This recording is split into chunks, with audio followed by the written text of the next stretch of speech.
استغفر الله استغفر الله ربي من كل ذنب وأتوب إليه لا حول ولا قوة إلا بالله العلي العظيم الحمد لله الحمد لله رب العالمين والعاقبة للمتقين والصلاة والسلام على ما كان نبيا وآدم بين الماء والطين وعلى آله وصحبه وعلماء ملته وعلماء أهل سنته وأهل بيته أجمعين أما بعد فقد قال الله تبارك وتعالى في شان حبيبه مخبرا وآمرا إن الله وملائكته يصلون على النبي يا أيها الذين آمنوا صلوا عليه وسلموا تسليما صلى الله على سيدنا وآله وصحبه وسلم صلى الله على سيدنا محمد وآله وصحبه وسلم صلاة يا رسول الله عليكم حبيب الله عليكم أميدانمو সে মনজিল বোধ সবসা এক মন বোধম বহর সো رخص بسم الموت شبزا ایک من بودم صلاة یا رسول اللہ سلام یا حبیب اللہ خدا خود میرے مجلس بود اندر لام کا خسرو محمد شمع محفل بود شمزا ایک من بودم صلاة یا علیکم السلام یا حبیب اللہ خدا نے عرش پری کے اوپر کہا نبی سے کہ آئے پیغمبر نقاب منہ سے ذرا جدا کر ہمارا تیرا حجاب کیا ہے صلاۃ یا رسول اللہ علیکم سلام یا حبیب اللہ. یہ لوگ خدا شاہد قسمتوں کا سکندر ہے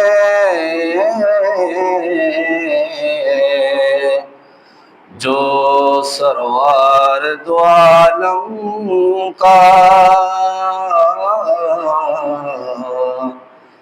میلاد مناتے ہیں.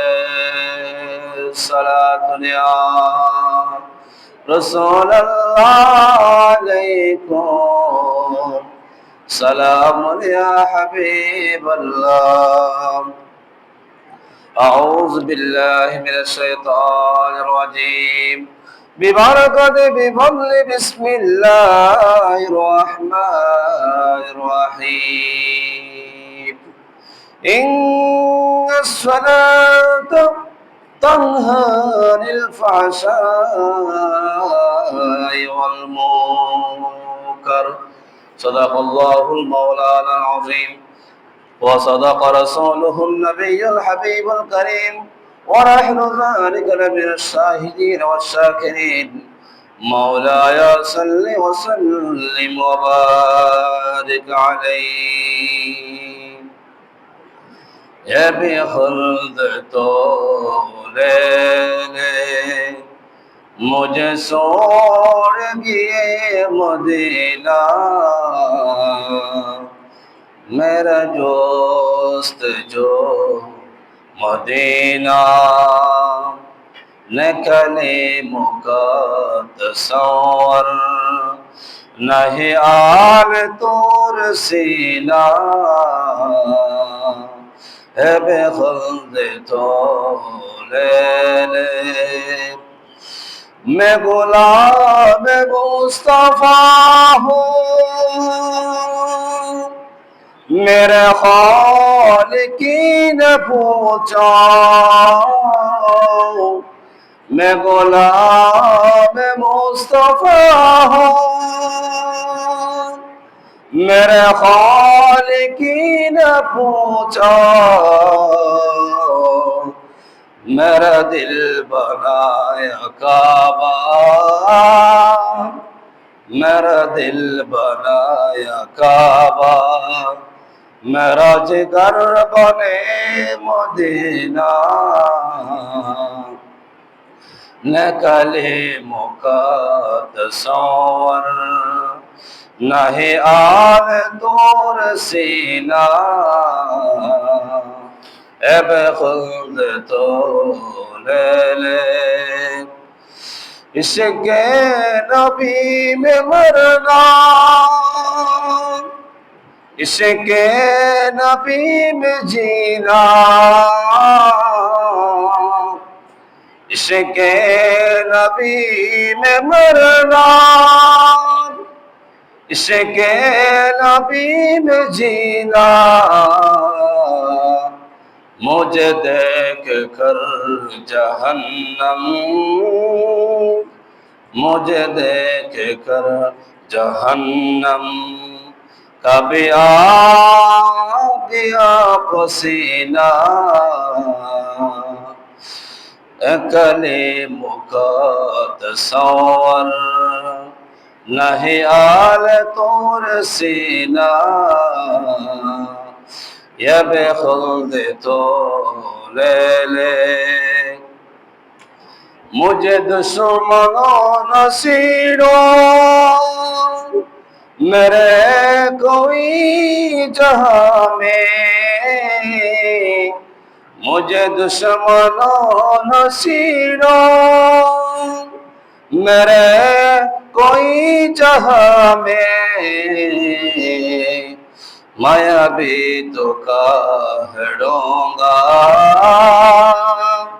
میں بھی تو کروں گا نہیں دور ہے مدینہ نکلے تصور نہیں آل طور سینہ बेखुद तो ले ले मुझे छोड़ गए वो दीना मेरे दोस्त जो मदीना। আলহামদুলিল্লাহ, শুকরিল্লাহ। ঐতিহ্যবাহী সুন্দরবনের অন্তর্গত সাবেক সুজুদ সৈয়দ আহমদিয়া সুন্নিয়া শাহী জামে মসজিদের সম্মানিত মুসল্লিন کرام, ব্রাদারান ইসলাম, পর্দার আড়ালের অবসরত শ্রদ্ধেয় মা ও বোনেরা, রহমানি ওয়া রাহমাতুল্লাহি তাআলা, আসসালামু আলাইকুম ওয়া রাহমাতুল্লাহি তাআলা ওয়া বারাকাতুহু।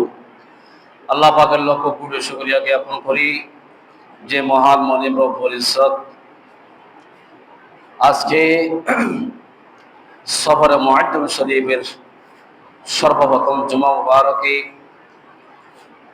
আল্লাহর অসংখ্য গণিত বান্দাদের দিকে যাচাই বাছাই করে আল্লাহর ঘর খানায় কাবার এক অংশ, আল্লাহর ঘর মসজিদে সর্বপ্রথম আসার বাসার কিছু দিনই কোরআন সুন্নাহর শ্রবণ শোনার আমল করার আল্লাহ পাক রব্বুল আলামিন যে সময়টুকু, যে সুযোগটুকু আমাকে আপনাকে দান করেছেন, সে মহান মনিবের দরবারে একবার সাওয়াজে শুকরিয়া স্বরূপ বলি আলহামদুলিল্লাহ।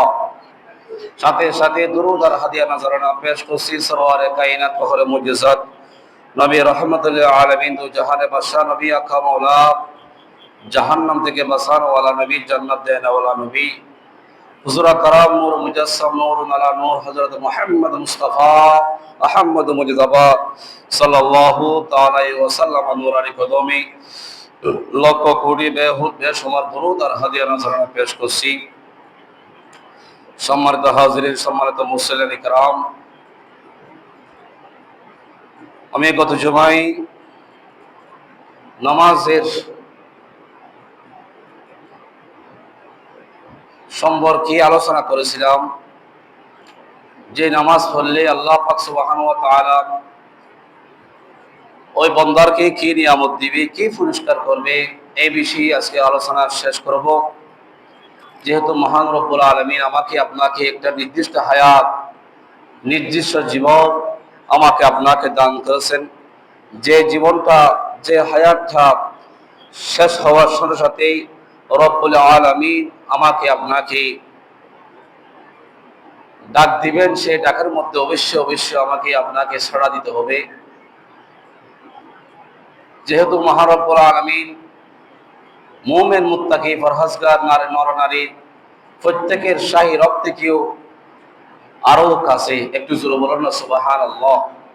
যেহেতু রব্বুল আলামিন আমাকে আপনাকে সর্বদা রক্ষণাবেক্ষণ করতেছেন, দেখতেছেন আমি আপনি কি করি না করি, সমস্ত কিছুর হিসাব আল্লাহর দরবারে, আল্লাহর কাঠগড়ার মধ্যে আমাকে আপনাকে দাঁড়াতেই হবে। সেই সুবাদে যেহেতু আল্লাহ রাব্বুল আলামিন কোরআনে পাকে ইরশাদ করতেছেন, বিসমিল্লাহির রহমানির রহিম, ইন্নাস সালাতা তানহা আনিল ফাহশাই ওয়াল মুনকার।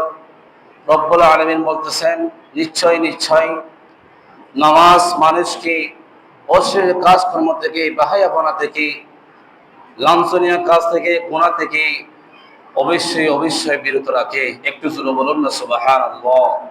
কারণ একজন নামাজি ব্যক্তি কখনো খারাপ কাজের মধ্যে লিপ্ত হতে পারে না, একজন নামাজি ব্যক্তি কখনো সুদ ঘুষের মধ্যে লিপ্ত হতে পারে না, একজন নামাজি ব্যক্তি কখনো খারাপ পথে, খারাপ কথাবার্তা, অশ্লীল বাহায়াপনা থেকে এই নামাজ আপনাকে আমাকে অবশ্যই অবশ্যই বিরত রাখে। সেই জন্য আল্লাহ রাব্বুল আলামিন বলতেছে, নামাজ একমাত্র মানুষকে পারে বাহায়াপনা থেকে, গান বাজনা থেকে, খারাপ কাজ থেকে, সুদ থেকে, ঘুষ থেকে, বিভিন্ন জুয়া থেকে, মদ থেকে আমাকে আপনাকে অবশ্যই অবশ্যই রেহাই দান করবে একমাত্র নামাজ। সেই জন্য রাসূল করিম রউফুর রহিম সাল্লাল্লাহু আলাইহি ওয়াসাল্লাম ইরশাদ করতেছেন, মুসলিম এবং হিন্দুর মধ্যে পার্থক্য হচ্ছে একমাত্র নামাজ। আমি আপনি নামাজ পড়ি, তারা নামাজ পড়ে না। এটুকু হচ্ছে পার্থক্য। যদি আমি নামাজ না পড়ি তাহলে আমার সাথে ওই হিন্দুর সাথে মিলে যাচ্ছে। সেই জন্য বেনামাজি তারা তাদের দরাজ হওয়া পর্যন্ত খাওয়া নিষেধ। যে থালের মধ্যে, যে ফ্রিডের মধ্যে তারা খাবার খায়, সে ফ্রিড দিয়ে খাবার না খাওয়া পর্যন্ত নিষেধ আছে। এমনকি এই দেশের মধ্যে যত কুকুর দেখা যাচ্ছে, সে কুকুর পর্যন্ত ওই বেনামাজির মুখ থেকে ফানা চাই। যে কুকুর সকালবেলা কুকুর উঠে বলে, ও খোদা আমাকে বেনামাজের মুখ তুমি দেখাইও না, একটু জোরে বলুন না সুবহানাল্লাহ। এবার চিন্তা করো, দেখুন সে কুকুর পর্যন্ত বেনামাজিকে কি করে, হিংসা বিদ্বেষ করে। কুকুর সর্বশ্রেষ্ঠ নিকৃষ্ট একটা জাতি, একটা জিনিস, কিন্তু সেই কুকুর পর্যন্ত বলতেছে, খোদা সর্বপ্রথম আমি যখন ঘুম থেকে জাগরিত হব তখন আমার চোখের মধ্যে যেন নামাজির চেহারা যেন আমার চোখের মধ্যে আসে, বেনামাজের চেহারা যেন আমি কুকুরের সম্মুখে যেন না আসে। একটু জোরে বলুন না সুবহানাল্লাহ। সেই বেনামাজি এই বর্তমানে আমরা কয়জন বা নামাজ পড়ি, কয়জন বা ফজর নামাজের মধ্যে আসি, কয়জন বা জোহর নামাজের মধ্যে আসি, কয়জন বা আসর মাগরিব ইশা নামাজ পড়ি। সবচাইতে দামি নামাজ ইশা এবং ফজর। যে মুনাফিককে চিনার একমাত্র রাসূল করিম সাল্লাল্লাহু আলাইহি ওয়াসাল্লাম বলতেছেন, মুনাফিককে চিনতে পারবেন ফজর এবং জোহর নামাজের মধ্যে, ফজর এবং ইশার নামাজের মধ্যে। এই ইশা এবং ফজর এই দুইটাই অত্যন্ত দামি নামাজ এবং বেশি মানুষ গাফেল থাকে এই দুই ওয়াক্ত নামাজ। ঠিক কিনা বলেন? ফজর নামাজের মানে ঘুম থাকে, ইশার নামাজের মধ্যে মানে অলসতা, কাজকর্ম বিভিন্ন কাজকর্মের মধ্যে থাকে, নামাজের মধ্যে আসতে চাই না। রাসূল করিম বলতেছেন, তোমরা যদি মুনাফিককে চিনতে চাও তাহলে ফজর এবং ইশার নামাজের মধ্যে যদি না আসে অলসতার কারণে, তখন তাকে মনে করবে তিনি হচ্ছে মুনাফিক। একটু জোরে বলুন না নাউযুবিল্লাহ। সেই জন্য এই নামাজকে আমাকে আপনাকে অবশ্যই গুরুত্ব সহকারে এই নামাজ আদায় করতে হবে। যে নামাজ হচ্ছে বেহেশতের চাবি। যে চাবি লাগে কখন? যখন তালার প্রয়োজন। তালা যখন খুলতে হয় তখন চাবির প্রয়োজন হয়। ঠিক কিনা বলেন? যখন তালা খুলবেন চাবি লাগবে, চাবি হচ্ছে নামাজ। এই নামাজ as-সালাতু মি'রাজুল মুমিনিন, এই নামাজ হচ্ছে মুমিনের মেরাজ। রাসূল করিম সাল্লাল্লাহু আলাইহি ওয়াসাল্লাম মেরাজ নজরের মধ্যে আল্লাহ পাক রব্বুল আলামিনের কাছ থেকেই পুরস্কার হিসাবে এই নামাজ আমাদের জন্য, উম্মত মুহাম্মদের জন্য পুরস্কার হিসাবে এনেছেন। একটু জোরে বলুন না সুবহানাল্লাহ। এই নামাজ এনেছেন 50 ওয়াক্ত। কমতে কমতে কমতে কমতে 9 বার আল্লাহ দরবারে রাসূল করিম সাল্লাল্লাহু আলাইহি ওয়াসাল্লাম গিয়েছেন। পাঁচবার করে কমাইছেন। 5 কম ফয়সালের ওয়াক্ত কমাইয়ে আমাকে আপনাকে মাত্র 5 ওয়াক্ত নামাজ দান করেছেন। একটু জোরে বলুন না সুবহানাল্লাহ। যদি এই 5 ওয়াক্ত নামাজ আদায় করেন তাহলে 5 ওয়াক্তের মধ্যে আল্লাহ পাক রব্বুল আলামিন বলতেছেন 5 ওয়াক্তের মধ্যে 50 ওয়াক্তের সওয়াব আমি আল্লাহ লিপিবদ্ধ করে দিব। একটু জোরে বলুন না সুবহানাল্লাহ। নামাজ পড়তেছি 5 ওয়াক্ত, সওয়াব পাচ্ছি 50 ওয়াক্তের। তো একে 10 করে আল্লাহ রাব্বুল আলামিন আমাকে আপনাকে আমলনামার মধ্যে দান করতেছেন। কিন্তু সেই নামাজ থেকে আমি আপনি গাফেল, আমি আপনি দূরে থাকি। এই নামাজি ব্যক্তির জন্য রাসূল করিম সাল্লাল্লাহু আলাইহি ওয়াসাল্লাম বলতেছেন, এক সাহাবী জিজ্ঞেস করতেছেন, হুজুর আমি তো অন্ধ, আর আমি অন্ধ মানুষ, আমি কিভাবে মসজিদের মধ্যে গিয়ে নামাজ আদায় করব? আমি তো চোখে দেখি না। আল্লাহ রাসূল সাল্লাল্লাহু আলাইহি ওয়াসাল্লাম তাকে প্রথমে কি করলেন? ঠিক আছে, তাহলে তুমি বাসার মধ্যে কি করো? নামাজ আদায় করো। এরপরে তিনি যখন চলে গেলেন, আল্লাহ রাসূল সাল্লাল্লাহু আলাইহি ওয়াসাল্লাম ওই সাহাবীকে আবার ডাকলেন, ওগো সাহাবী, তুমি তো অন্ধ ঠিক আছে, আর তুমি আজান দিলে কি কানে শোনো না? তোমার কান কি ঠিক নাই? তখন ওই সাহাবী বলতেছে, ইয়া রাসূলুল্লাহ, হাবিবাল্লাহ, আমার কানে আমি আজান শুনি। ও তুমি যখন তো আজান শুনো, তাহলে তুমি মনে চাইলে মসজিদ থেকে ঘর পর্যন্ত একটা রশি বেঁধে দাও, সে রশি ধরে ধরে ধরে ধরে ধরে ধরে তুমি মসজিদের মধ্যে জামাতের মধ্যে শরীক খাও। একটু জোরে বলুন না সুবহানাল্লাহ। কত বড় নামাজ, কত বড় দামি, একটু চিন্তা করে দেখুন। ওই সাহাবী, অন্ধ সাহাবীকে পর্যন্ত রাসূল করিম অনুমতি দেয় নাই ঘরের মধ্যে নামাজ পড়ার জন্য। বলতেছে তুমি রশি বেঁধে দাও ঘর থেকে মসজিদ পর্যন্ত, সেখান থেকে তুমি ধরো ধরো ধরো ধরে কোথায় আসবা? মসজিদের মধ্যে আসবা, কারণ তুমি কানে কি শুনো? আজান শুনো। সিদ্দিক আকবর রাদিয়াল্লাহু তাআলা আনহু জামানার মধ্যে এক লাশ আসলো, জানাজা পড়াবেন সিদ্দিক আকবর, এমত অবস্থায় দেখতেছে ওই লাশের কাপড়ের ভিতরে বিষাক্ত একটা সাপ তাকে দর্শন করতেছে বা আঘাত করতেছে, মাথার মধ্যে আঘাত করতেছে। সাহাবায়ে কেরাম তারা সবাই এক একজন এক এক লাঠি নিলেন ওই সাপকে মারার জন্য। সাপকে যখন মারতে গেলেন তখন সাপ জবান করে দিল, সাপ বলতেছে লা ইলাহা ইল্লাল্লাহু মুহাম্মাদুর রাসূলুল্লাহ সাল্লাল্লাহু আলাইহি ওয়াসাল্লাম। ওই সাপ কালিমা তাইয়্যিবা আদায় করলেন। বলতেছে তুমি সাপ, ওনাকে কেন তুমি আঘাত করতেছো? ওনার কি দোষ? সাপের জবান আল্লাহ পাকের কুদরতের মাধ্যমে সাপের জবান করে দিল। ওই সাপ বলতেছে আপনারা আমাকে মারেন না, আমার কোনো দোষ নাই, আল্লাহ রাব্বুল আলামিন আমাকে পাঠিয়েছেন ওনাকে আঘাত করার জন্য। কিয়ামত পর্যন্ত এভাবে আমি কি করবো? তাকে বিষাক্ত সাপ, আমি তাকে কি করবো? আঘাত করতে থাকবো। ও এনার কি দোষ? এদের যে মৃত্যু, মানুষ মারা গেল খাটিয়ার মধ্যে, এখন তার আবার জানাজার মধ্যে শরীক করবো, নামাজ পড়বো, তার কি দোষটা? তুমি তাকে কিভাবে এভাবে কেমনে তুমি তাকে আঘাত করতেছো? ওই সাপ বলতেছে ওগো মানুষ, আপনারা শুনুন, এই ব্যক্তি এমন একজন ব্যক্তি যিনি মসজিদের মধ্যে ইমাম সাহেব খতিব সাহেব যখন আজান দিতেন তিনি আজান কানে শুনতেন কিন্তু মসজিদের মধ্যে আসতেন না। একমাত্র ইনার কারণে তাকে আমি কি করতেছি? আঘাত করতেছি। একটু জোরে বলুন না নাউজুবিল্লাহ।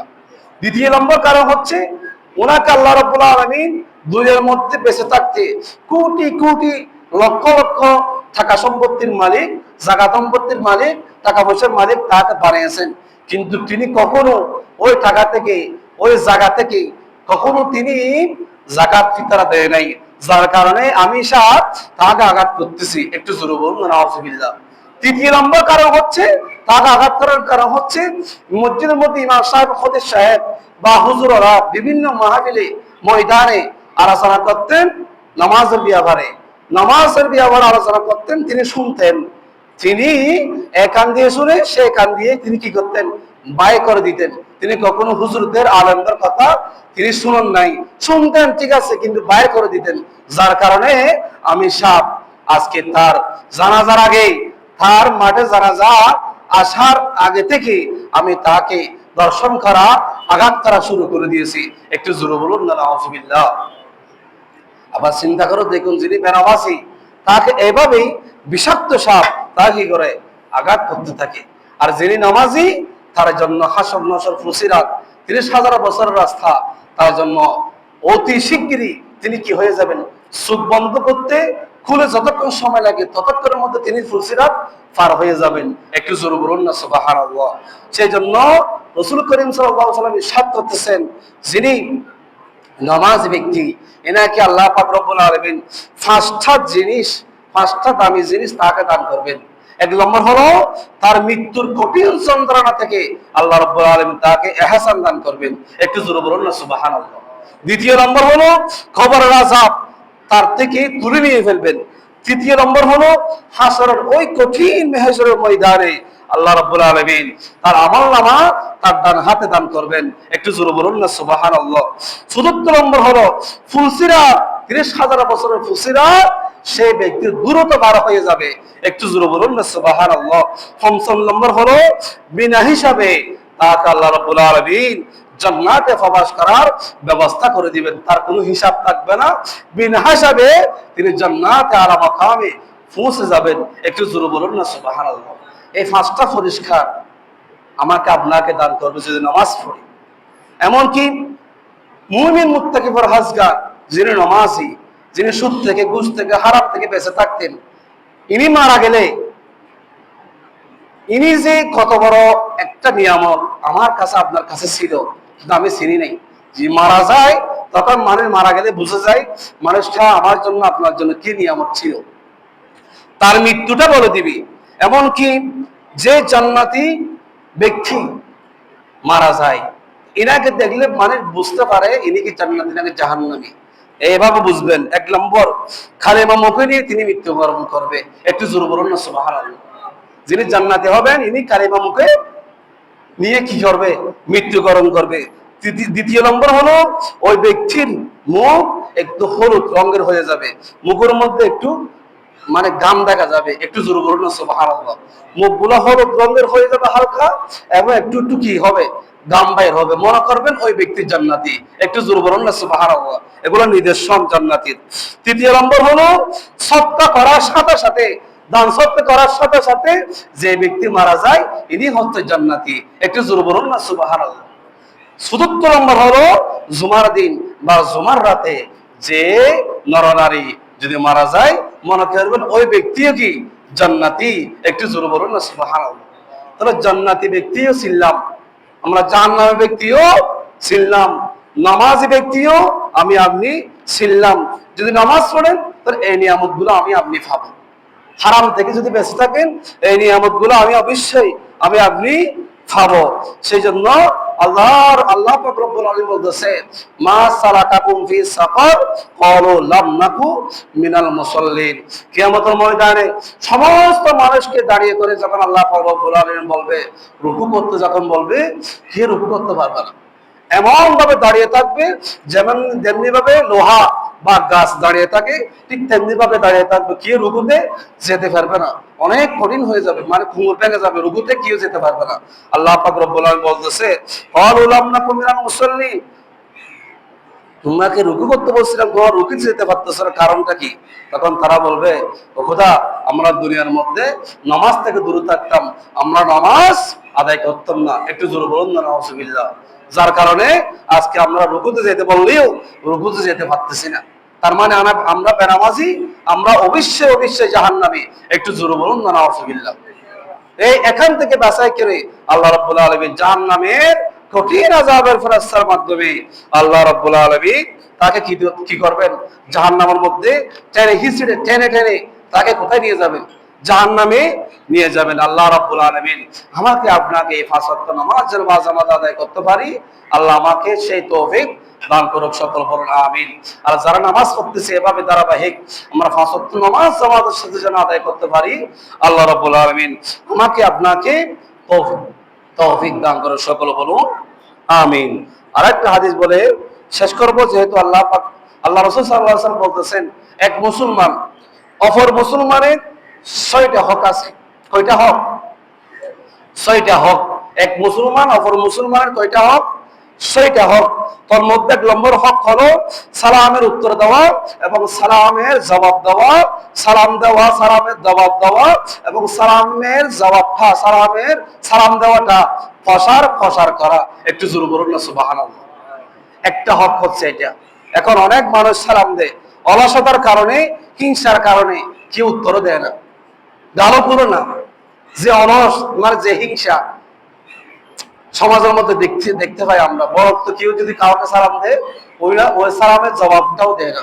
সালাম দেওয়া সুন্নাত, সালাম উত্তর দেওয়া কি ওয়াজিব। সালাম দিলে 10টা সওয়াব, উত্তর দিলে 90টা। এভাবে তারা সওয়াব বেশি উত্তর দেওয়াটা, কিন্তু আপনি উত্তর দিই না।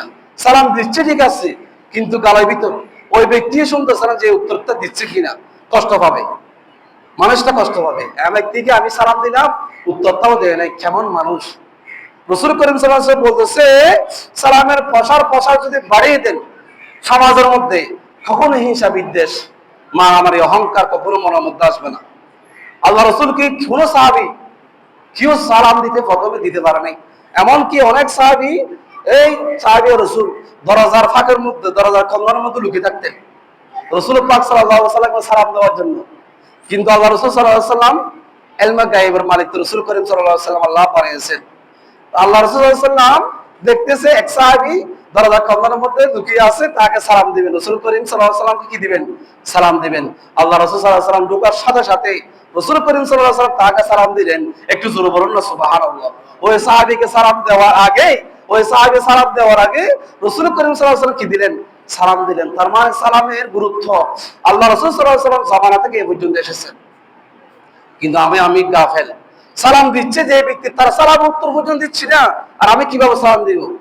রাসূল করিম সাল্লাল্লাহু আলাইহি ওয়াসাল্লামের আরেকটা হাদিসের মধ্যে দেখা যায়, মানুষ যে অজ্ঞ বা মূর্খ, টাকা পয়সা না থাকলে আমরা তাকে কি বলি? গরিব মানুষ বলি। ইসলামের মধ্যে সর্বশ্রেষ্ঠ গরিব হচ্ছে, সর্বশ্রেষ্ঠ অলস হচ্ছে ওই ব্যক্তি যিনি এক মুসলমান দেখার সাথে সাথে অপর মুসলমান কি দেয় না, সালাম দেয় না। একটু জোরে বলুন না নাউজুবিল্লাহ। ইনার মতো গরিব, ইনার মতো অসহায় এই দুনিয়ার মধ্যে আর নাই।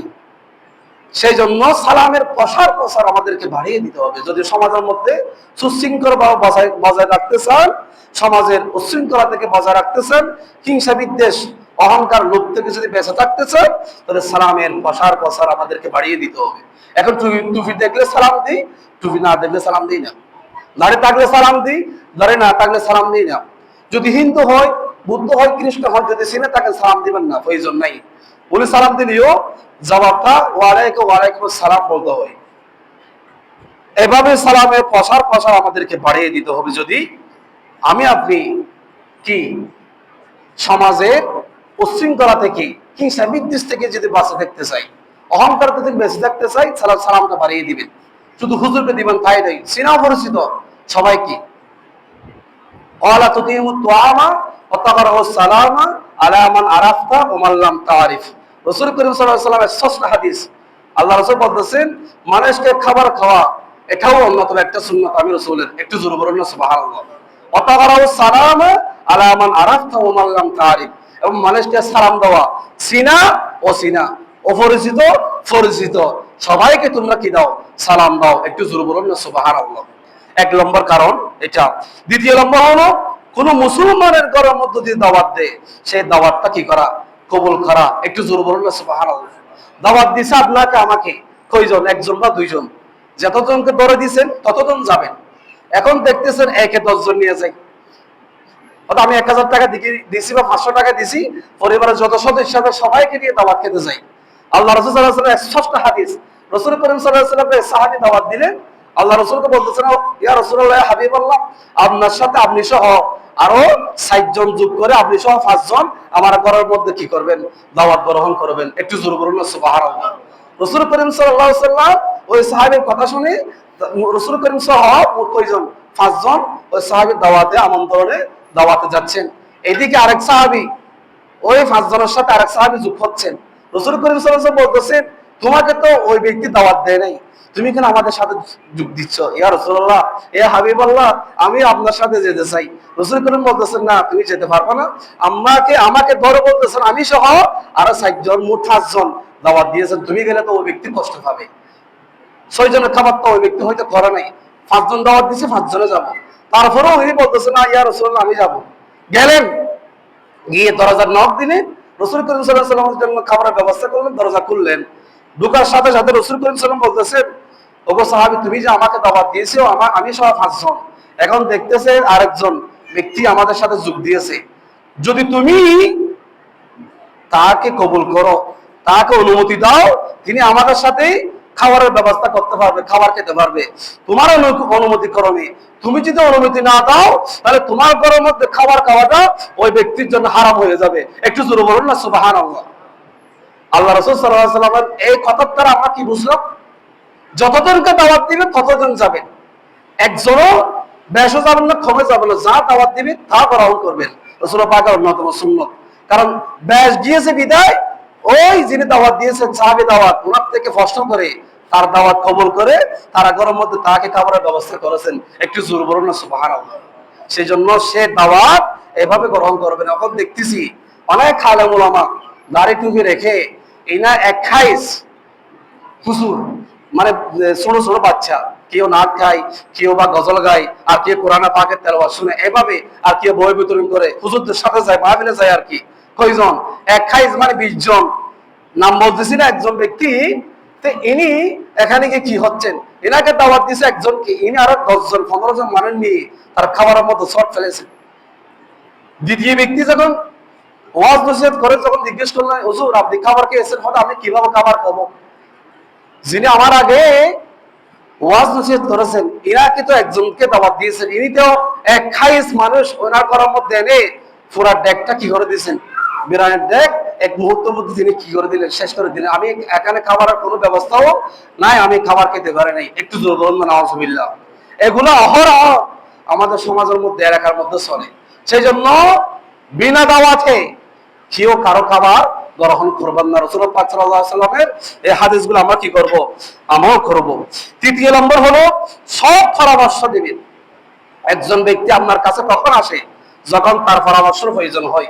রাসূল করিম সাল্লাল্লাহু আলাইহি ওয়াসাল্লাম পরামর্শ সুরত তিনি মাহফিল করতেন, সাহাবায়ে কেরামদের সাথে তিনি পরামর্শ করতেন কোন একটা কাজ করার আগে।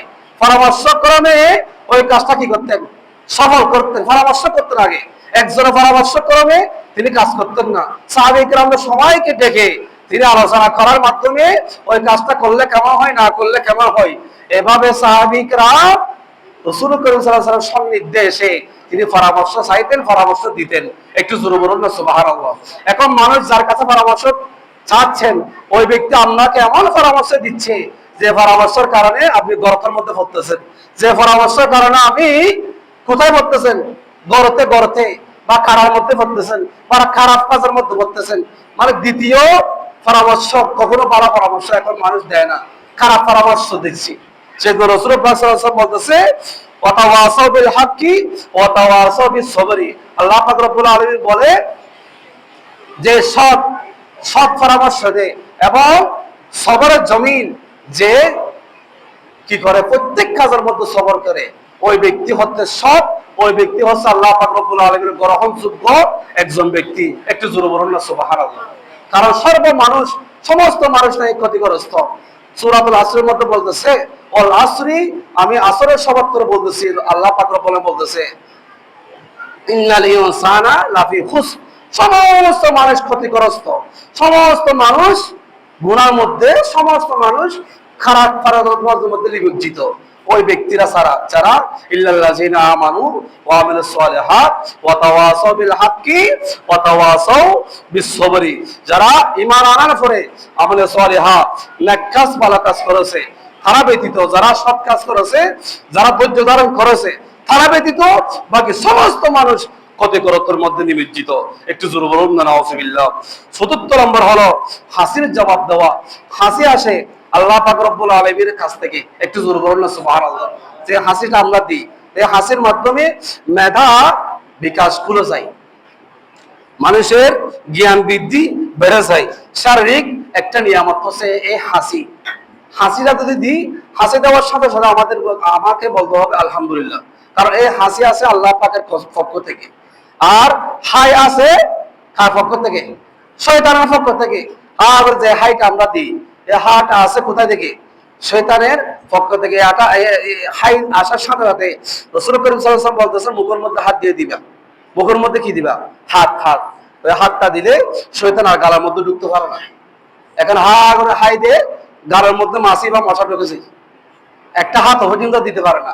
আর কেউ যদি হাসি দেয়, হাসি দেওয়ার সাথে সাথে হাতকে উল্টাই দিবেন, নাকের মধ্যে বা গালের মধ্যে বাম হাত এভাবে দিবেন। আর একজন ব্যক্তির কাছে যারা আপনার এই হাসির যে নাক থেকে বা মুখ থেকে যেগুলো বাইর হয়, এগুলো যেন আরেকজনের কাছের মধ্যে যেন না যায়। এগুলো জীবাণু বের হয়ে যায়, নাক পরিষ্কার হয়ে যায়, আর মেধা পরিষ্কার হয়ে যায়। একটু জোরে বলুন না সুবহানাল্লাহ। সেই জন্য হাসি আছে আল্লাহ পাকের পক্ষ থেকে। হাসি দেওয়ার সাথে সাথে আপনি বলবেন আলহামদুলিল্লাহ। আর যিনি শুনবেন ইনি বলবে ইয়ারহামুকাল্লাহ, তোমার উপর রহমত নাজিল হোক। আর যিনি হাসি দিচ্ছেন ইনি যখন ইয়ারহামুকাল্লাহ শুনবে, ওনার বলতে হবে ইয়াহদিকুমুল্লাহু ওয়া ইউসলিহু বালাকুম। একটু জোরে বলুন না সুবহানাল্লাহ। এই উত্তরগুলা আমি আপনাকে জানতে হবে, শিখতে হবে, একটা শিখেন। সেই জন্য এগুলো আমল করার জন্য চেষ্টা করবেন। পঞ্চম নম্বর হলো অসুস্থ ব্যক্তির খবর নেওয়া। রাসূলুল্লাহ সাল্লাল্লাহু আলাইহি ওয়াসাল্লাম অন্যতম একটা সুন্নাত হচ্ছে এটাই। কোন সাহাবী যদি কেউ অসুস্থ হতেন, রাসূল করিম সাল্লাল্লাহু আলাইহি ওয়াসাল্লাম সাহাবী کرامদেরকে নিয়ে একসাথে তার ঘরের মধ্যে কি করতেন? তাকে দেখতে যেতেন। একটু জোরে বলুন না সুবহানাল্লাহ। কিয়ামতের ময়দানে সমস্ত মানুষকে, আদম সন্তানকে আল্লাহ পাক রব্বুল আলামিন ডাক দিয়ে বলবে, ওগো আদম সন্তান, আমি অসুস্থ ছিলাম আর তোমরা আমাকে দেখতে যাও নাই। তখন সমস্ত মানুষ একজুট হয়ে বলবে, ও খোদা, আপনি তো স্রষ্টা আর আমরা তো সৃষ্টি। আমরা সৃষ্টি হয়ে আপনি স্রষ্টা হয়ে কিভাবে আপনার খেদমত করব, কিভাবে আপনার অসুখের কি করবো, সেবা করব? আপনি তো স্রষ্টা আর আমরা তো সৃষ্টি। আল্লাহ পাক রব্বুল আলামিন বলবেন, ওগো মানুষ, আপনারা শুনুন, যে ব্যক্তি আমার একজন মুসলমান নারী অসুস্থ ছিল, তুমি কি জানো না ওই অসুস্থ ব্যক্তিকে যদি দেখতে চাইতা, আমি আল্লাহকে তুমি সেখানে পাইতা। একটু জোরে বলুন না সুবহানাল্লাহ। কারণ আমি অসুস্থ ব্যক্তির কাছে আমি আল্লাহ থাকি। আল্লাহ পাকের, তার মানে আল্লাহ টাকা মানে আল্লাহর রহমত ইনার অসুস্থ ব্যক্তির উপর আছে। একটু জোরে বলুন না সুবহানাল্লাহ। সেই জন্য আমরা অসুস্থ ব্যক্তি দেখার সাথে সাথে তাকে দেখতে যাই, তার কাছে দোয়া নিতে যাই, তার মাথার মধ্যে হাত বুলিয়ে দিই, তাকে ধৈর্য ধরার জন্য ব্যবস্থা করে দিই, তার জন্য কিছু খাবারের ব্যবস্থা করে দিই। এখন আমরা দেখতে যাই, ঠিক আছে, আপনি কাজ করেছেন বিদায় আপনার উপর হয়তো আল্লাহ পাক এভাবে আপনাকে গজব দিয়েছে। একটু জোরে বলুন না নাউজুবিল্লাহ। এভাবে অসুস্থ ব্যক্তির কাছে গিয়ে বড় বড় কথা বলা, এগুলা শরীয়তের মধ্যে জায়েজ নাই। আপনি বলবেন আল্লাহ পাক রব্বুল আলামিন আপনাকে নিয়ামত দান করেছেন, অসুস্থ, এটা আল্লাহ পাক আপনাকে হয়তো পরীক্ষা করেছেন, আল্লাহ চাইলে আপনাকে পরীক্ষাতে কি করবেন, পাস করাবেন। আপনি ধৈর্য ধরুন নামাজের মাধ্যমে। আপনি শুয়ে আছেন, শুয়ার মাধ্যমে কি করেন, এক কাঠি পশ্চিম দিকে মুখ ফিরিয়ে আপনি কি করেন, নামাজ আদায় করেন। হুজুর আমি উজু গুসুল করতে পারতে, উজু গুসুলের প্রয়োজন নেই, তায়াম্মুম আছে, তায়াম্মুম করে মাটির মধ্যে হাত বুলিয়ে আপনি কি করেন, একবার মেরে মাটির মধ্যে, পরিষ্কার মাটির মধ্যে আপনি মুখের মধ্যে মালিশ করবেন। দ্বিতীয়বার মারে আপনি বাম হাত দিয়ে ডান হাত এভাবে এভাবে তুলে এভাবে পরিষ্কার করবেন। ডান হাত মাটিতে মেরে এই ডান হাত দিয়ে আবার বাম হাত এভাবে পরিষ্কার করবেন মাটি দিয়ে। পানির বাজার করার প্রয়োজন নাই। এরপর আবার আবার মেরে মাটিতে আবার ডান হাত ধুইবেন মানে মুছে দিবেন। কি করবেন, মাটি দিয়ে কি করবেন, মুছে দিবেন। এগুলো হচ্ছে শরীয়ত। হুজুর পানি ধরতে পারতেছি না, আওয়াজ করতে পারতেছি না, কোনো প্রয়োজন নাই। আপনি তায়াম্মুম তো আপনার উপর ফরজ, তখন পানি বাজলে আবার অসুবিধা হচ্ছে, আপনি পানি বাজার না, অসুবিধা নাই। ইসলাম সহজ, বুঝলে সহজ, না বুঝলে ইসলাম কঠিন।